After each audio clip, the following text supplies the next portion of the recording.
The word of God is right mind. இந்த நாளின் தலைப்பு நல்ல மனது.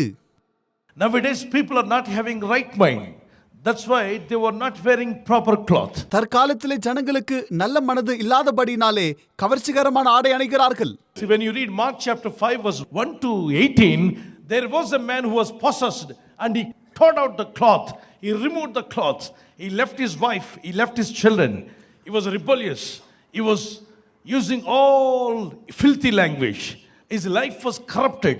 His mind was disturbed. He was cutting his own body. These kind of things that demon possessed people will do. Mark 5 முதல் 18 வசனங்களிலே பார்க்கும் பொழுது பிசாசு பிடித்திருந்த ஒரு மனிதன் வஸ்திரங்கள் இல்லாமல் நிர்வாணமாக தன் குடும்பத்தை விட்டு கல்லறையில் வாழ்ந்து கொண்டிருந்தான். அவனுடைய சரீரத்தை அவனே காயப்படுத்திக் கொண்டிருந்தான். இதுதான் பிசாசு பிடித்தவர்கள் செய்கின்ற காரியமாக காணப்படுகிறது. இவனுக்கு பிசாசு பிடித்திருந்தது. ஆகவே இவனுடைய மனது எல்லாம் மாறிவிட்டது.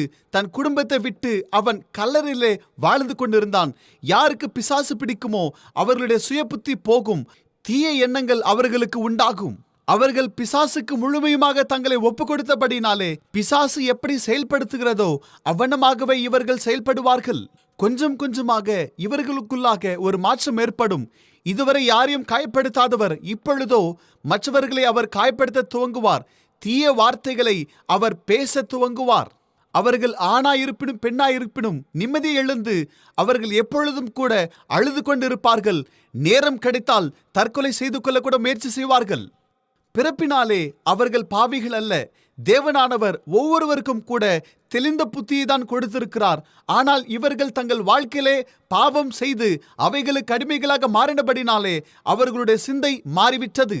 இவர்கள் பிசாசுக்கு இடம் கொடுத்து விட்டார்கள். இந்த வாலிபன் தன் வாழ்க்கையையும் தன் குடும்பத்தை கூட அவன் அழித்து விட்டான். இயேசுவானவர் பிசாசை கடிந்து கொண்டு அவனுடைய சரீரத்திலிருந்து அவைகளை துரத்தி விட்டார் என்று வேதம் சொல்லுகிறது. When he rebuked the demons, demons said, we want to enter into pigs. இயேசு பிசாசை கடிந்து கொள்ளும் பொழுது பன்றிகளுக்குள்ளாக போகும்படி அவைகள் இயேசுவினிடம் அதிகாரம் கேட்டது. சீராக மேய்ச்சலை மேய்து கொண்டிருந்த பன்றிகள் பிசாசு உட்புகுந்தவுடனே அவைகள் எல்லாம் கூட ஒரே கூட்டமாக சென்று தற்கொலை செய்து கொண்டதாக நாம் வேதத்திலே வாசிக்கிறோம். அப்படி என்றால் பிசாசு நல்ல மனதை கொடுக்கிறானா தீய மனதை கொடுக்கிறானா? நீங்களே சொல்லுங்கள் பார்ப்போம். அப்படி என்றால் தற்கொலை செய்து கொள்கிறவர்களுக்கு நல்ல மனதல்ல, தீய மனதுதான் இருக்கிறது. God's mind is a right mind. Devil's mind is a wrong mind. தேவன் உங்களுக்கு தெளிவான புத்தி கொடுக்கிறார். பிசாசோ குழப்பமான பிரச்சனைக்குரிய மனதை கொடுக்கிறான். If you want right mind, follow God. உங்களுக்கு தெளிந்த புத்தி வேண்டுமென்றால் தேவனை பின்பற்ற வேண்டும். If you want wrong mind, follow devil. தவறான மனது வேண்டுமென்றால் பிசாசை பின்பற்றுங்கள். Deuteronomy chapter 30 verse 15 says that. உபாகமம் 30:15 நாம் பார்க்கிறோம். It is our choice. இது நம்முடைய விருப்பம்தான். See, demons always ask the people to look at the lustful eyes. எப்பொழுதும் கூட பிசாசானவன் ஆபாச படங்களை பார்க்க வேண்டும், வக்கிரமான காரியங்களை பார்க்க வேண்டும் என்று சொல்லி நம்மை அவன் தூண்டிக் கொண்டு காணப்படுகிறான். இப்படிப்பட்ட பலவீனம் உங்களுக்குள்ளாக காணப்படும் என்றால், ஆண்டவரே என்னை மாற்றும் சீரான மனது எனக்கு தாரும் என்று இப்பொழுது இயேசுவினிடத்தில் நீங்கள் கேட்க வேண்டும். சங்கீதம் 119:37 படி, மாயையை பாராதபடி நீர் என் கண்களை விலக்கி உமது வழிகளில் என்னை உயிர்ப்பியும் என்று வேதத்தில் வாசிக்கிறோம். தேவன் நம்முடைய கண்களை பாதுகாக்கிறவராக இருக்கிறார். ஒரு நாளிலே 5 வயது சிறுவன் ஆடை அணியாமல் வீட்டுக்கு வெளியே விளையாடி கொண்டு காணப்பட்டான். அவனுக்கு கொஞ்சம் கூட கூச்சம் காணப்படவில்லை. போதகர் அவர்கள் வீட்டுக்கு வருவதனாலே அம்மா அவனை பார்த்து, உனக்கு கொஞ்சம் கூட வெட்கமாக இல்லையா? நீ வீட்டுக்குள்ளாக போய் ஆடை அணிந்து கொள் என்று சொல்லி அவனை அதட்டினாள். எதையாகிலும் போட்டுக்கொண்டு வா என்று சொன்னால் அவன் செருப்பை போட்டுக்கொண்டு வந்தான். அதை பார்த்ததும் அனைவரும் சிரித்தார்கள். எதையாகிலும் போட சொன்னார்கள், செருப்பு போட்டால் போதும் என்று அவன் நினைத்திருக்கிறான். சிறுவர்களாய் நாம் காணப்படும் பொழுது நமக்கு வக்கிரமான புத்தி காணப்படாது. ஆனால் பெருகும் பொழுது நம்முடைய மனதை காத்துக்கொள்வது மிகவும் அவசியம். நம்முடைய சீரான மனதை கெடுக்கும்படி பிசாசானவன் முடிந்தவரை முயற்சி செய்து கொண்டிருக்கிறான். உங்களுடைய வாழ்க்கையிலே பாவம் வருவதற்கான வழிகள் என்ன தெரியுமா? உங்களுடைய கண்களும் உங்களுடைய காதுகளும் உங்களுடைய வாயுமாக காணப்படுகிறது. ஆகவே அவைகளை நீங்கள் காத்துக்கொள்வது மிகவும் அவசியமாயிருக்கிறது. Holy Spirit of God will help you. The blood of Jesus cleanses all your sins. பரிசுத்த ஆவியானவர் உங்களுக்கு உதவி செய்வார். இயேசுவின் ரத்தம் பாவங்களிலிருந்து உங்களை விடுதலையாக்கும். Demons, evil spirits, they don't want anybody to live with the right mind. If you live with the right mind, you will go to heaven. நீங்கள் தெளிந்த புத்தியோடு வாழ்வது பிசாசுக்கு பிடிக்காது. நீங்கள் தெளிந்த புத்தியோடு வாழ்ந்தால் நிச்சயம் நீங்கள் பரலோகம் போவீர்கள். There is an enemy for you. உங்களுக்கு சத்ரு இருக்கிறான். This Satan always wants people to be deceived. ஜனங்கள் வஞ்சிக்கப்பட வேண்டும் என்று பிசாசு எதிர்பார்த்து கொண்டிருக்கிறான். You want everybody to should have a wrong mind so that they will think wrong, they will imagine wrong, they'll do wrong, they will speak wrong against God. One day they will end up in hell. மனிதர்களுக்கு தவறான புத்தி காணப்பட்டால் அவர்கள் தவறான காரியங்களை பேசுவார்கள், சிந்திப்பார்கள், தேவனுக்கு விரோதமான காரியங்கள் செய்து அவர்கள் நரகத்திற்கு போவார்கள். Devil want to deceive everybody. அனைவரையும் வஞ்சிக்க பிசாசு வகை தேடுகிறான். That's why you want to possess and destroy the mankind. ஜனங்களை ஆட்கொண்டு அவர்களை அழிக்க பிசாசானவன் வகை தேடுகிறான். When did that man wear the full cloth? When the demons went out of him. பிசாசின் பிடியிலிருந்து அவன் விடுதலை பெற்ற பிற்பாடு அவன் வஸ்திரம் தரித்தான் என்று வேதத்திலே பார்க்கிறோம். பிசாசு பிடித்திருந்த பொழுது அவன் என்ன செய்தான் தெரியுமா? He did not have clothing, covering, protection, privacy. அவனுக்கு வஸ்திரம் இல்லை, அவனுக்கு வெட்கம் இல்லை, அவனுக்கு எந்த விதமான பாதுகாப்பும் இல்லை என்று நாம் வேதத்தில் பார்க்கின்றோம். Shame, vulnerability. அவனுக்கு அவமானமும் நிந்தையும் காணப்பட்டது. And did not live in a house. அவன் ஒரு வீட்டிலே வாழவில்லை. No security, no safety, no place of rest when the demon is in you. பிசாசு உங்களுக்குள்ளாக இருந்தால் உங்களுக்கு நிம்மதியும் பாதுகாப்பும் க்ஷேமமும் காணப்படாது. இப்படிதான் இந்நாட்களிலே அநேக வாலிபர்கள் பாவ பழக்கத்தில் ஈடுபட்டு கொண்டு, ஆண்டவரே என் வாழ்க்கையில நிம்மதி இல்லை, சமாதானம் இல்லை என்று அவர்கள் தவித்துக் கொண்டு காணப்படுகிறார்கள். இந்த நாளிலே நான் உங்களுக்கு சொல்லுகிறேன், இயேசுவினிடத்தில் நீங்கள் வரும் பொழுது தேவன் உங்களுக்கு தெளிந்த புத்தியை கொடுக்க அவர் போதுமானவராய் இருக்கிறார். Jesus is going to give you right mind. தேவன் உங்களுக்கு தெளிந்த புத்தியை கொடுக்க போகிறார். அநேகர் வீட்டிலே பார்க்கும் பொழுது சில வாலிபர்கள் யாருடனும் பேசாமலும் வெளியே வராமல், அவர்களுக்கு வெளிச்சம் கூட பிடிக்காது. அப்படிப்பட்டவர்களை பிசாசு பிடித்திருக்கிறது. ஆகவே அவர்களை நீங்கள் வெளியே கொண்டு வருவது அவசியம். That means there is a spirit working behind them. You have to bring them to prayer and you should get deliverance. பிசாசு அவர்களை பிடித்திருக்கிறபடினாலே அவர்களை நீங்கள் ஜெபத்திற்கு கொண்டு வரும் பொழுது தேவனுடைய ஆவியானவர் அவர்களை விடுதலையாக்குவார். You know, these demons not only give you a wrong mind, they will also take you to the place of dark place and a place of isolation, a place of despair. பிசாசு உங்கள் மனதை கெடுப்பது மாத்திரமல்ல, உங்களை தனிமைப்படுத்தி உங்களுடைய வாழ்க்கையை அழித்து உங்களை பரிதாபமாக மாற்றிவிடுவான். A place of fear, a place of dread. பயமும் திகிலுமுள்ள ஒரு ஆவியை உங்களுக்கு தருவான்.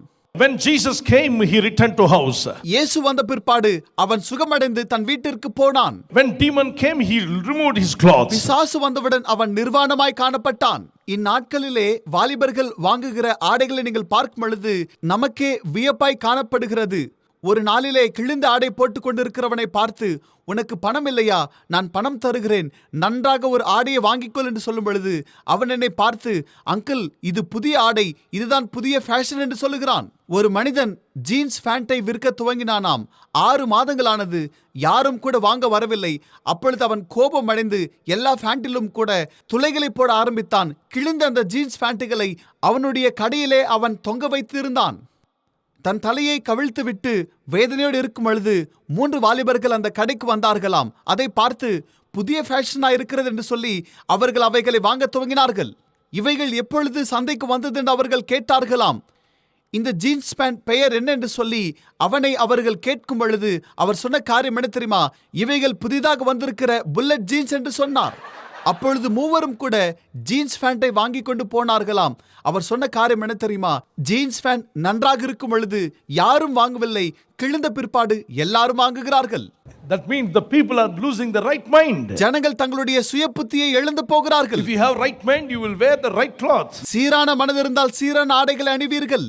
If you have right mind, you will live right. தெளிந்த புத்தி இருந்தால் தெளிவான வாழ்க்கை வாழ்வீர்கள். You will speak right. நன்றாக பேசுவீர்கள். You will behave right. நன்றாக பழகுவீர்கள். You do everything right. எல்லாம் சீராக செய்து கொண்டிருப்பீர்கள். When your mind is not right, உங்கள் மனது சீராக இல்லை என்றால் spirits will take you to different places. தீய ஆவிகள் உங்களை பல இடங்களுக்கு கொண்டு போகும். There are many kinds of spirits, deaf and dumb spirit. Mark chapter 9 verse 17 to 29. ஊமையும் செவிட்டு ஆவியை குறித்து மார்க் 9:17 பார்க்கிறோம். There are evil spirits. Luke chapter 7 verse 21 and Acts chapter 19 verse 12 to 13. தீய ஆவிகளை குறித்து லூக்கா 7:21 அப்போஸ்தலர் 19:12 13 வரை பார்க்கிறோம். 2 நாளாகமம் 18 அதிகாரம் 20 22 வசனங்களை பார்க்கும் பொழுது பொய்யின் ஆவியை குறித்து அந்த வேத பகுதிகளிலே நாம் வாசிக்கிறோம்.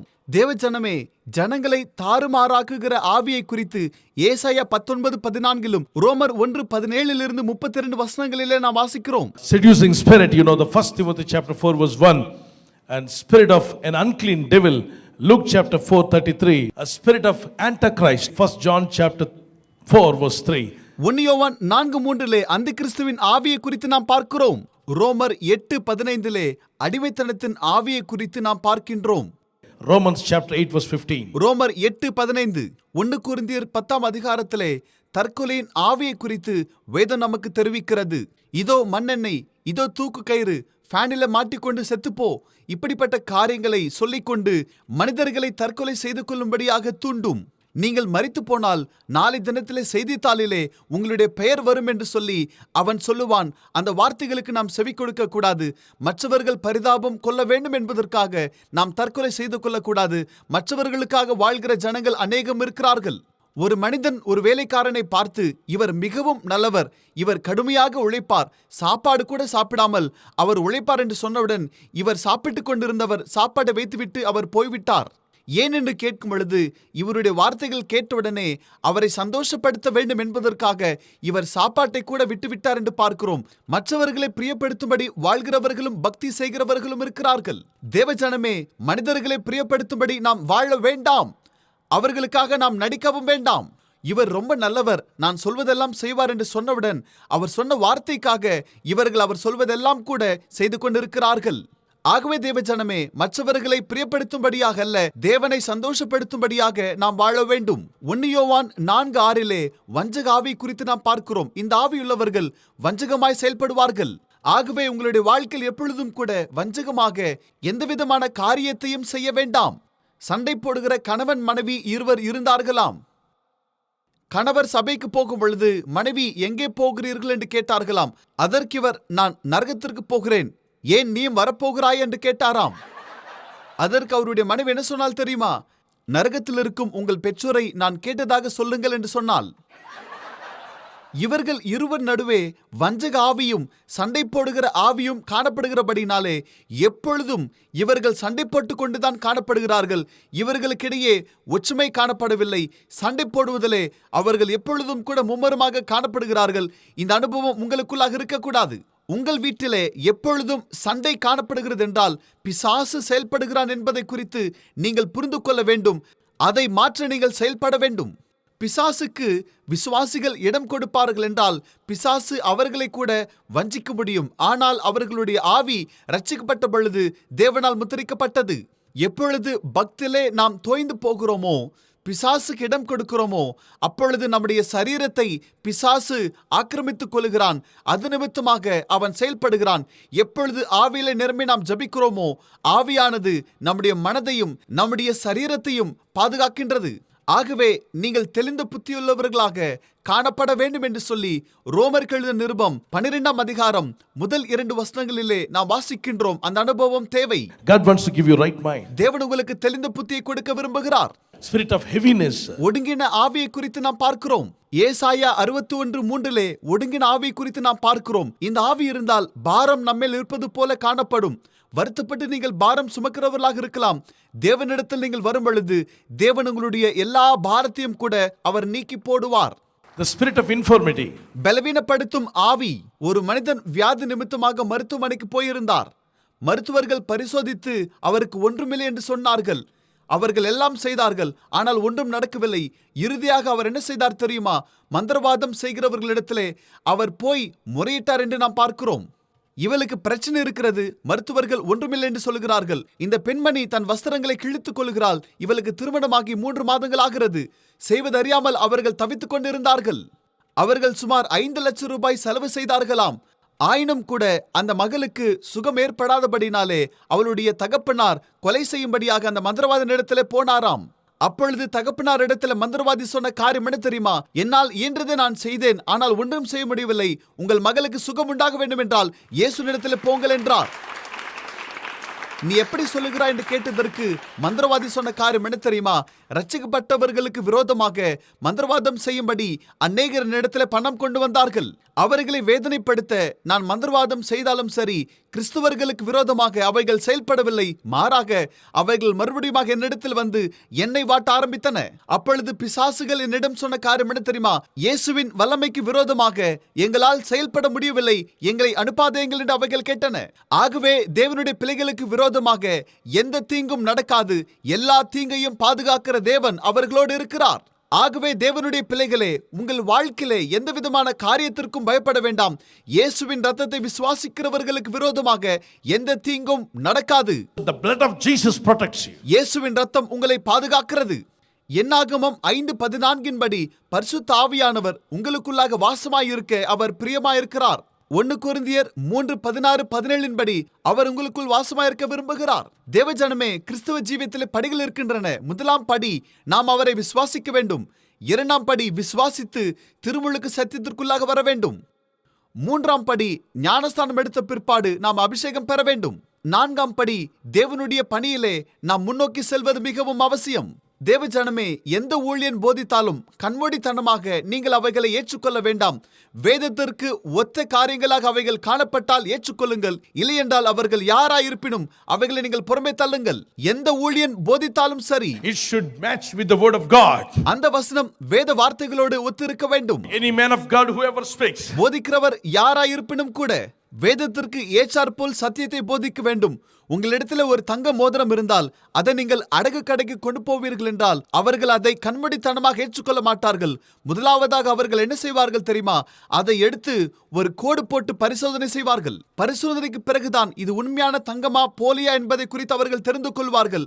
அவனமாகவே எங்களுடைய உபதேசத்தை வேதத்தோடு நீங்கள் ஒப்பிட்டு பார்த்து அது சரியான உபதேசமா இருந்தால் ஏற்றுக்கொள்ளுங்கள். இல்லை என்றால் யார் போதித்தாலும் சரி, அதை நீங்கள் ஒதுக்குவது மிகவும் அவசியம்.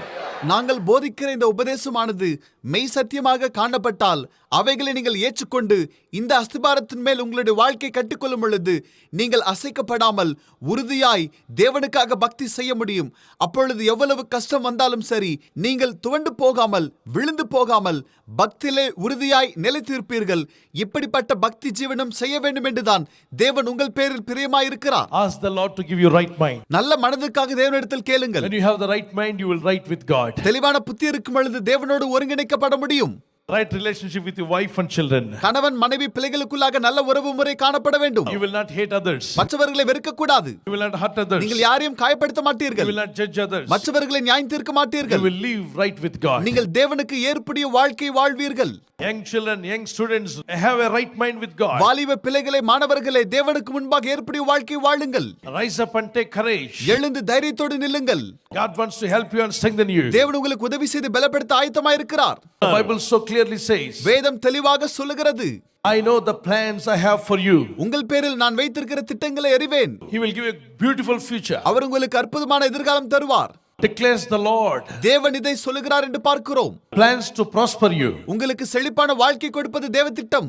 Plans to give you hope உங்களுக்கு நம்பிக்கை கொடுக்க தேவன் பிரியமாயிருக்கிறார். and a good future. உங்களுக்கு நல்ல எதிர்காலத்தை அவர் கொடுக்க போதுமானவராய் இருக்கிறார். Jeremiah 29:11. Jeremiah 29:11. You may be waiting for a job, நீங்கள் வேலைக்காக காத்திருக்கலாம். waiting for marriage, திருமணத்திற்காக காத்திருக்கலாம். waiting to have a child, பிள்ளைகளுக்காக காத்திருக்கலாம். waiting to be healed from all diseases. வியாதியிலிருந்து சுகம் பெறும்படியாக காத்திருக்கலாம். You may be waiting to have a house. வீடுக்காக நீங்கள் காத்திருக்கலாம். All these things can be given to you when you seek the Lord. தேவனை தேடும் பொழுது இந்த எல்லா காரியத்தையும் கர்த்தர் கொடுக்க போதுமானவர். So Matthew chapter 6 verse 28 to 33 says, seek ye first the kingdom of God. மத்தேயு 28 33 வரை பார்க்கும் பொழுது முதலாவது தேவனுடைய ராஜ்யத்தை நீங்கள் தேட வேண்டும். Ask the Lord, Lord, I want right mind. ஆண்டவர் எனக்கு தெளிவான புத்தி வேண்டும் என்று தேவனிடத்தில் நீங்கள் கேட்க வேண்டும். ஆண்டவர் எனக்கு தெளிவான மனது வேண்டும், உமக்கு பிரியமுள்ள வாழ்க்கை வாழ்வேன் என்று தீர்மானம் எடுக்கிறவர்கள் கரங்களை உயர்த்துங்கள். நாம் ஜெபிக்க போகிறோம். Shall we all pray? நாம் அனைவரும் ஜெபிப்போம். When you are praying, don't keep quiet. Open your mouth and pray. அமைதியாக இல்ல, வாயை திறந்து அனைவருமாக ஜெபிப்போம். Father, give me right mind. I want to be filled with your power. ஆண்டவரே தெளிந்த புத்தி கொடுப்பீராக. உம்முடைய வல்லமையினால் நான் நிரப்பப்பட வேண்டும் என்று சொல்லி அனைவரும் கேட்போம். Presence of God is coming down. தேவ பிரசன்னம் இறங்கி வருகிறது. God loves you so much. தேவன் உங்களை அதிகமாக நேசிக்கிறார். God wants to give you a beautiful future. தேவன் உங்களுக்கு ஒரு பிரகாசமான எதிர்காலம் கொடுக்க போதுமானவர். He plans to prosper you. உங்களை செழிக்க வைக்கிற திட்டத்தை கொண்டிருக்கிறார். God will never put you down. தேவன் உங்களை துவண்டு போக செய்ய மாட்டார். He is ready to forgive all your sins. அவர் உங்கள் பாவங்களை மன்னிக்க ஆயத்தமாய் இருக்கிறார். He wants to give you courage. அவர் உங்களுக்கு தைரியத்தை கொடுக்கிறார். He wants to bless your life. அவர் உங்கள் வாழ்க்கையை ஆசீர்வதிப்பார். He will give you grace enough. உங்களுக்கு போதுமான கிருபையை கொடுப்பார். Day by day you will grow in God's grace. நாளுக்கு நாள் நீங்கள் கிருபையிலே வளருவீர்கள். You will grow in faith. நீங்கள் விசுவாசத்தில் வளருவீர்கள். You will grow in holiness. நீங்கள் பரிசுத்தத்தில் வளருவீர்கள். People those who have right mind, they will never quarrel with their parents. தெளிந்த புத்தியுள்ளவர்கள் ஒரு காலமும் கூட பெற்றோரோடு சண்டை போட மாட்டார்கள். They will not disobey parents. பெற்றோருக்கு கீழ்ப்படியாமல் இருக்க மாட்டார்கள். They will not disobey God. தேவனுக்கு கீழ்ப்படியாமல் இருக்க மாட்டார்கள். Lord Jesus, I want the right mind, Father God. ஆண்டவரே, எனக்கு தெளிந்த புத்தி வேண்டும் என்று சொல்லி அனைவருமாக இந்த நேரத்தில் கேட்போம். Whatever may be disease that you have, உங்களுடைய வியாதி எப்படிப்பட்டதா இருப்பினும், whatever may be the ulcer in your body, உங்களுக்கு வயிற்றிலே புண்கள் காணப்படலாம், Lord is setting you free. தேவன் உங்களை விடுதலையாக்குகிறார். Thank you, my Jesus. இயேசுவே, உமக்கு நன்றி. Thank you, Holy Spirit. பரிசுத்த ஆவியே, உமக்கு நன்றி. Evil spirits, demons, come out of my people. தீய ஆவிகள் இப்பொழுது ஜனங்களை விட்டு புறப்பட்டு போவதாக. Any kind of wicked spirit, come out. எல்லா தீய ஆவிகள் இப்பொழுது புறப்பட்டு போகட்டும். Let my people be healed 100%. என் ஜனங்கள் 100% சுகம் பெறுவார்களாக. Deaf and dumb spirit, செவிட்டு மற்றும் ஊமை ஆவிகள், evil spirit, தீய ஆவிகள், sickness, வியாதிகள், disease, நோய்கள் come out. புறப்பட்டு வரட்டும். Come out of my people. ஜனங்களை விட்டு புறப்பட்டு போகட்டும். Let my people be healed in the name of N Jesus. ஜனங்கள் இயேசுவின் நாமத்தினால சுகம் பெறட்டும். கண்களிலே காணப்படுகிற பிரச்சனை, தோள்களிலே காணப்படுகிற பிரச்சனை, கணையத்திலே காணப்படுகிற பிரச்சனை, எல்லா விதமான இருதய பிரச்சனைகளும், எல்லா உறுப்புகளிலே காணப்படுகிற பலவீனங்கள், புற்றுநோய், காச நோய், எல்லா வியாதிகளும் In the name of Jesus, go, come out in Jesus' name. இயேசுவின் நாமத்தினாலே சரீரத்தை விட்டு வெளியே வருவதாக. Leave these people in the name of Jesus. உம்முடைய ஜனங்களை விட்டு போவதாக. குருடர்கள் பார்வை அடையட்டும், செவிடர்கள் கேட்கட்டும், முடவர்கள் நடக்கட்டும், பரிபூர்ண சுகம் உண்டாக வேண்டும் என்று இயேசு கிறிஸ்துவின் இனிய நாமத்தினால் ஜெபிக்கிறோம் எங்கள் ஜீவனுள்ள நல்ல பிதாவே. ஆமேன், ஆமேன்.